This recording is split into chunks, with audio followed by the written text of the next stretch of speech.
Liz, trust me, everything's gonna be fine, James said, his voice smooth as ever, his eyes catching the glow of Seattle's city lights through our penthouse window. But then I saw it, a text flashing on his phone, left carelessly on the kitchen counter. The plan's set. She won't suspect a thing. My heart stopped. Who was texting my husband? What plan? Why did those words feel like a knife twisting in my gut? My name's Elizabeth Harper, 36 years old, living what most folks in Seattle would call a dream life.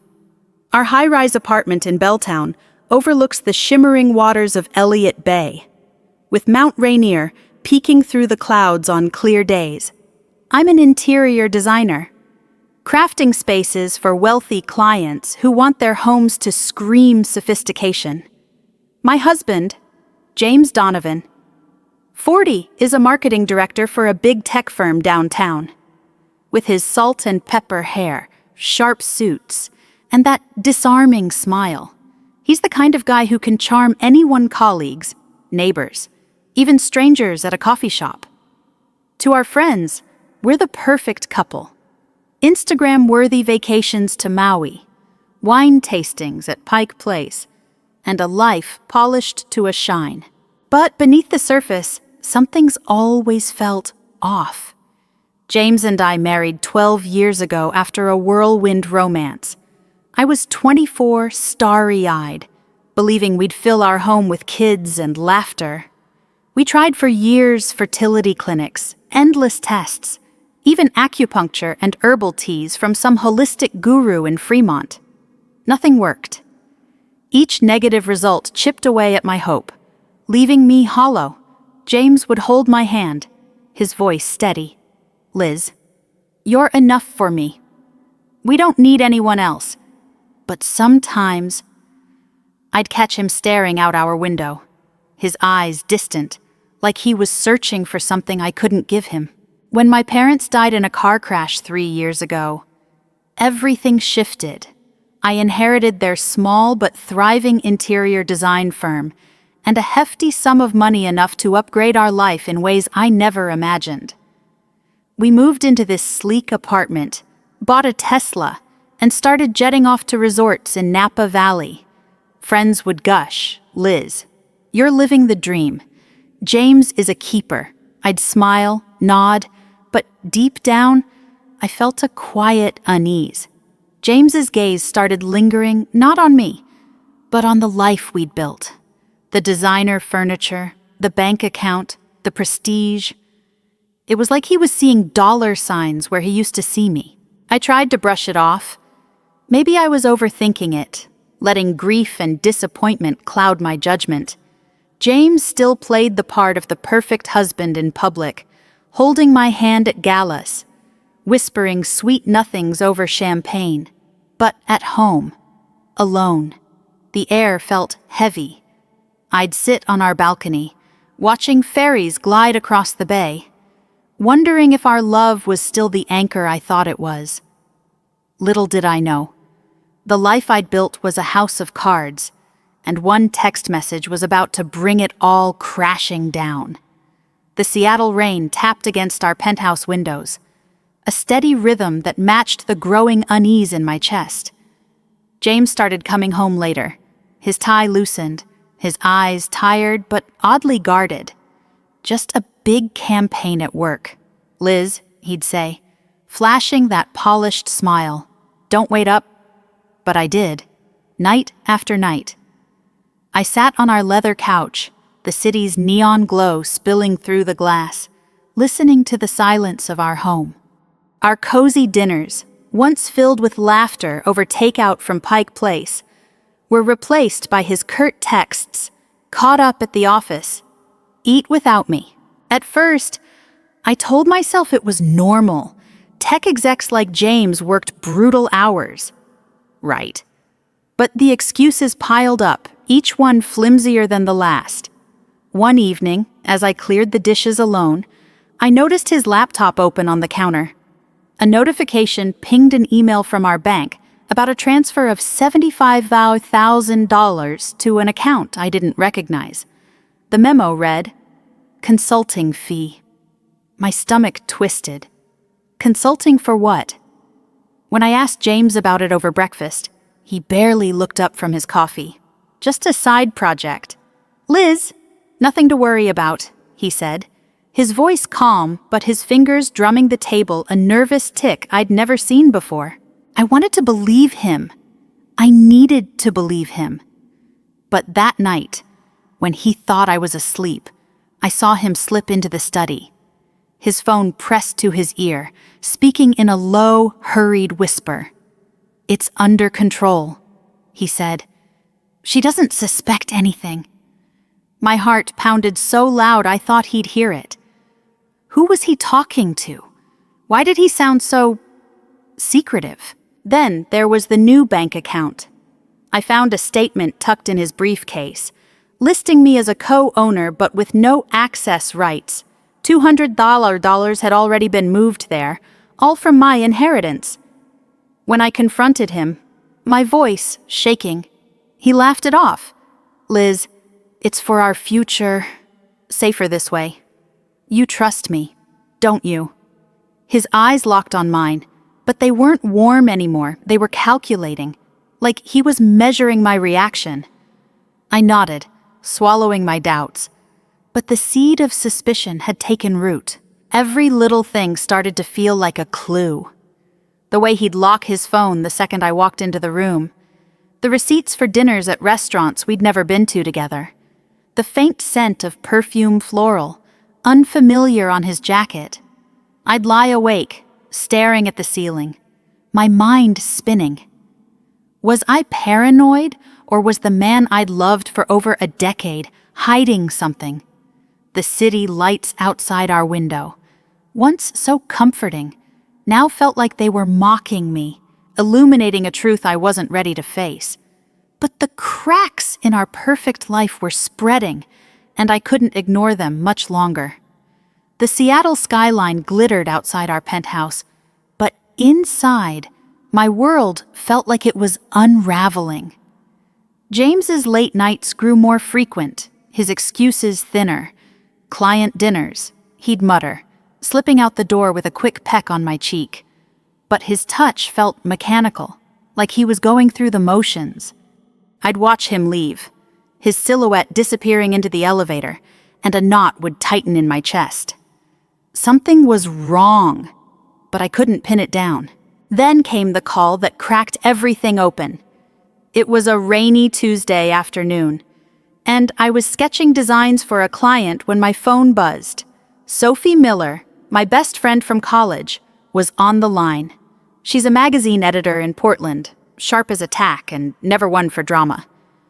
Her voice was hesitant, almost shaky. "Liz, I saw James last weekend. In Bellevue, at that fancy Italian place, Il Terrazzo. He was with a blonde woman, younger, maybe late 20s. They were close. He called her sweetheart. I didn't want to tell you, but it didn't feel right." My hands went cold, the pencil slipping from my fingers. I managed to thank Sophie, my voice steady despite the storm inside me, but her words echoed like a siren. Sweetheart. That was my name, the one he used in our early days, whispering it under the stars on Alki Beach. I started watching James closer. His phone became his shadow, never out of his grip. Not even when he brushed his teeth. One night, as he showered, it buzzed on the kitchen counter. I hesitated, my heart racing. But I glanced at the screen, a text from an unsaved number. "All set for Friday. She'll be out of the picture soon." My knees buckled. I slid the phone back, my mind screaming. Out of the picture. Who was she? Was it me? The next day, I found a receipt in his coat pocket, $200 for a dinner at Canlis, a place we'd never gone together. The date was last Thursday, when he'd claimed to be at a team meeting. I confronted him that evening, holding up the receipt. "James, What's this? You said you were working late. He didn't flinch, just gave that easy smile. Client dinner. Liz, you know how it is. Big deal in the works. But his eyes darted away. And for the first time, I saw something flicker in them guilt. Fear I couldn't tell. Then there was the perfume. I found it on his scarf. A soft jasmine scent. Nothing like the citrus notes I wore. When I asked, he shrugged. Probably from a coworker. We're packed in tight at those meetings. His voice was smooth, but his hands fidgeted, twisting the wedding band he'd worn for 12 years. Each lie piled on top of the last, and I felt like I was drowning in them. I'd sit alone in our living room, the Space Needle glowing in the distance, wondering if the man I married was still the man I knew. Or had he become a stranger, hiding secrets behind that perfect smile? The rain-slicked streets of Seattle blurred past as James drove us toward Whidbey Island, his hands tight on the wheel of our Tesla. He'd planned this weekend getaway out of the blue, his voice warm but oddly rehearsed. Liz, we need this, just you and me, rekindling things at a cozy resort. His smile was all charm, but his eyes, they were cold, like the Puget Sound in winter. I nodded, clutching my bag, but my heart pounded with a dread I couldn't shake. Sophie's warning, that text on his phone, the jasmine-scented scarf, they swirled in my mind like a storm. We stopped at a small coffee shop in Everett, a quaint place called The Daily Grind, its neon sign flickering in the drizzle. James headed inside to order, leaving me in the car. My hands trembled as I stared out the window, the weight of my suspicions crushing me. That's when I noticed Lucas Bennett, a young barista in a worn apron, wiping down tables near the entrance. His eyes met mine through the glass, urgent, almost pleading. As James turned to chat with the cashier, Lucas slipped a folded piece of paper through a crack in the car window. "Read it.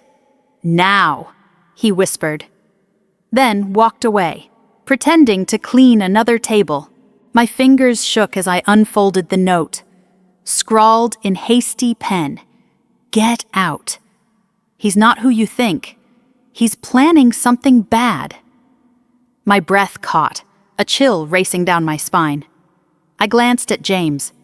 He was still at the counter, laughing with the cashier, oblivious.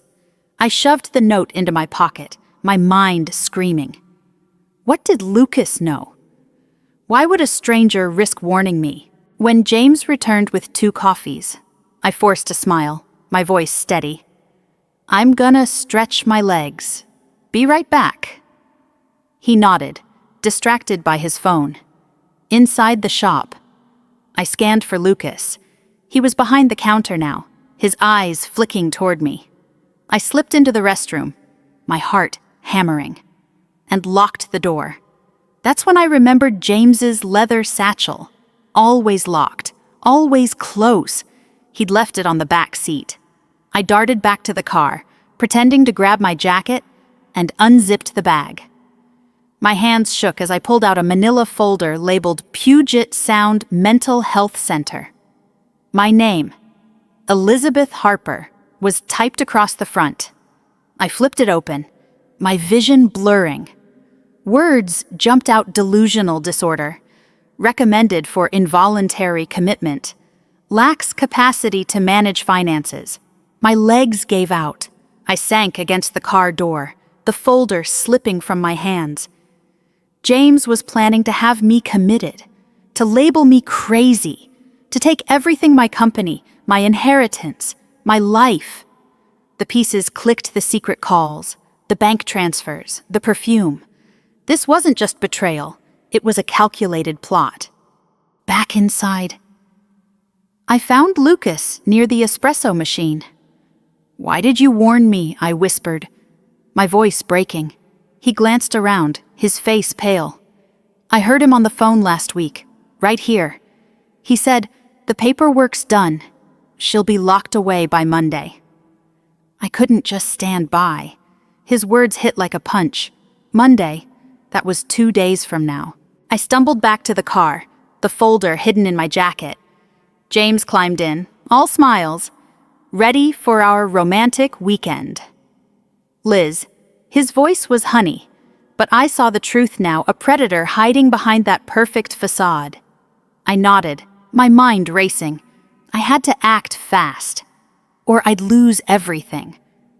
My heart pounded as I sat in the passenger seat, the Tesla humming softly as James drove toward Whidbey Island.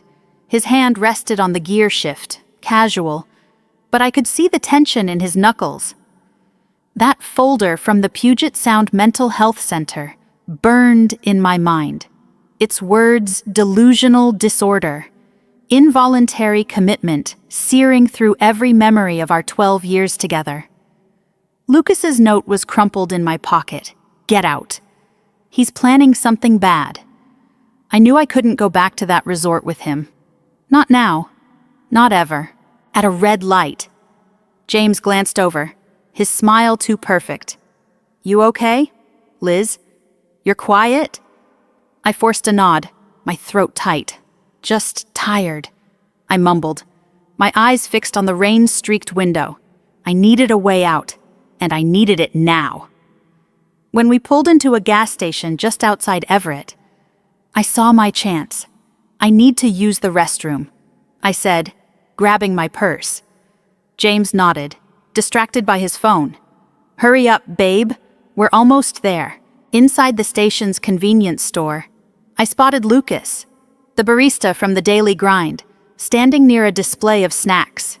He'd followed us how, I didn't know, but his presence felt like a lifeline. I slipped behind a shelf, my hands shaking, and whispered, "Help me, please." His eyes were steady, urgent. "There's a bus stop 2 blocks away. I can get you there, but you gotta move now." I nodded, my pulse racing. I didn't have time to question why a stranger was risking so much.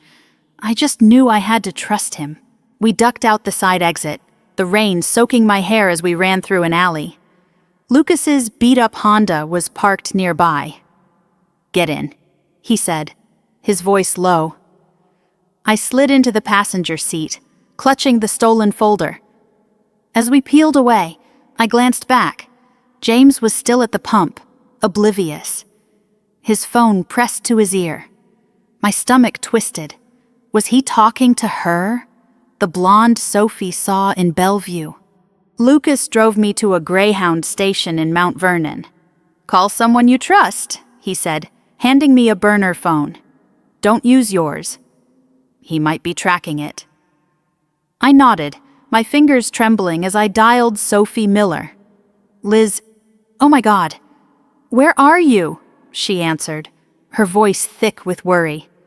I spilled everything, the folder, the fake diagnosis. Lucas's warning. Sophie didn't hesitate. "I'm calling Nathan Carter. He's a private investigator in Seattle, specializes in fraud. Stay where you are." "I'm coming." While waiting, I joined an online group Sophie had mentioned, a community of women who'd survived betrayal. I posted anonymously, "My husband's planning to have me committed to steal my money. I'm scared. What do I do?" Within minutes, replies flooded in. One stood out, a woman named Claire, who said, "I saw your husband's name in a California fraud case years ago. Same MO. Get a lawyer now." My blood ran cold.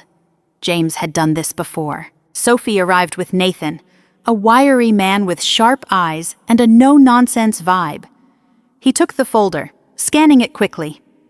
"This is a setup, Elizabeth. He's working with someone to declare you unfit and seize your assets." He pulled out his laptop, showing me bank records transfers from my inheritance to an offshore account. Then he played a recording, intercepted from James's phone. "The hospital's ready. Once she's in, the company's ours." A woman's voice laughed softly. My vision blurred. It was real. All of it. I wasn't going back. Not to James. not to that lie of a life. I looked at Nathan, my voice steady for the first time in weeks. What do we do next? He nodded, a spark of resolve in his eyes. We fight. The fluorescent lights of Nathan Carter's small office in downtown Seattle buzzed faintly as I sat across from him. The manila folder from James's satchel open on the desk. My name, Elizabeth Harper, stared back at me, branded with lies, delusional disorder, unfit to manage finances. My hands shook, but not from fear anymore. Anger burned through me, steady and fierce. James thought he could erase me, steal my life, my legacy. He was wrong. Nathan leaned forward, his voice calm but urgent. Liz, we've got enough to nail him. The fake medical file, the bank transfers, the recording, it's a slam dunk. But we need to move fast. He connected me with Laura Bennett, a Seattle lawyer with a reputation for tearing through marital fraud cases like a storm. I met her that afternoon in her office, a sleek space overlooking Lake Union, stacked with case files and coffee cups. Laura's eyes were sharp, her handshake firm. Elizabeth, we're going to freeze his access to your accounts and file charges for fraud and bigamy. He won't see this coming. Within hours, Laura had a court order to lock down every joint account, my inheritance, and my design firm's assets. Nathan dug deeper, uncovering James's real identity. James Sullivan, legally married to Rachel Coleman, a woman living in Tacoma with their 2 kids, the blonde Sophie saw in Bellevue, the woman in his phone calls. My stomach churned as Nathan showed me a photo. James, Rachel, and their twins, smiling in front of a suburban house, 10 years. He'd built a whole other life while I believed in our marriage. Laura filed charges in Washington and California, where Nathan found records of James's earlier scam, a similar plot to defraud another woman. The online group I'd joined kept me grounded, their messages a lifeline. You're not alone, Liz. Fight for what's yours. Claire, the woman who'd flagged James's past, sent me court documents from his California case. It was chilling, same playbook. Different victim. 3 days later, police raided a cheap motel in Olympia. James was there, holed up with Rachel, thinking he'd slipped away. I wasn't in the room when they cuffed him, but I imagined his face, that smug smile crumbling as reality hit. Rachel was detained too, her role as his accomplice clear from bank records showing her cut of my money. The courtroom was cold, sterile, but my heart raced as I took the stand.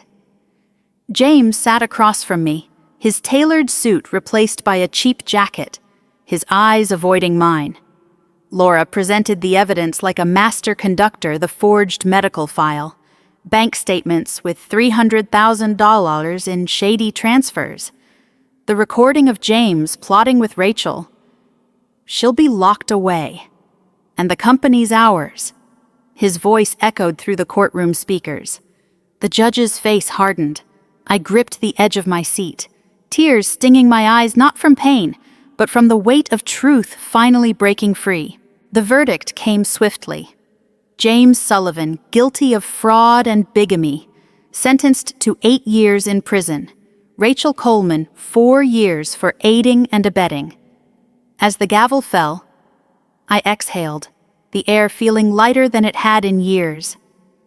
James didn't look at me as they led him away. He didn't need to. I'd already taken back my life. The salt-tinged breeze of Bellingham, Washington, swept across my new porch, carrying the distant cry of seagulls. I'd sold the Seattle penthouse, its sleek glass walls and city views, now just a hollow reminder of a life built on lies. My new home was modest, a cozy cottage near the bay, with wildflowers spilling over the fence, and a view of the San Juan Islands shimmering in the morning light. For the first time in years, I felt like I could breathe. I opened a small design studio in downtown Bellingham, focusing on community projects, libraries, local cafes, spaces that brought people together. The work grounded me. Each sketch and color palette a step toward rebuilding who I was. But the real healing came from the online group I'd joined. Those women, strangers turned sisters, had held me up when I thought I'd break. I started sharing my story in their forums, raw and unfiltered. I trusted him for 12 years. I wrote, but I learned I'm stronger than his lies. Their responses flooded in stories of betrayal, survival, hope. One woman, Anna, messaged me, "Your courage saved me from staying with a man who faked everything." Thank you, Liz. Her words warmed me like the morning sun on my porch.